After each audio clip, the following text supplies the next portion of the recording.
تفنگ همین هفته پخش میشه. سوال بعدی من رو جواب میدونم. خیلی خوش آمد. دیدی که پخشش و چند تا آهنگ از سیدی جدید تو کنسرت میخونید؟ از سیدی جدید حدود 5 تا 6 تا رو توی کنسرت میخونیم و همین هفته جدید یعنی دوشنبه 18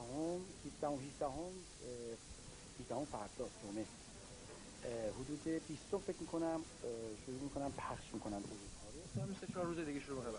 و تو همین یه هفته اروپا ولی اول پخش میشه. اروپا 3-4 روز باید میشه. تو همین هفته 1-2 هفته باید کل اروپا و آمریکا پخش بشه. این بسیار موجه بسیار خوبی برای تمام طرفدارای حبیب و محمد. تایم خوبی ماشاءالله. خب خبر چی میگن این پخش این آلبوم و ساخت این آلبوم به گوششون رسیده. تا آهنگشو دیدن، میوزیک ویدیو شده توی کانال‌های مختلف ساتلایتی. دوستان میوزیک ویدیو رو دیدین، بالاخره میتونین برین این آلبوم بسیار بسیار با کیفیت رو بخرین و من جلدش دیدم که آرت ورکش دیدم، کاراش بی‌نظیره، چه دیزاینی، چه جلدی، چه کاوری.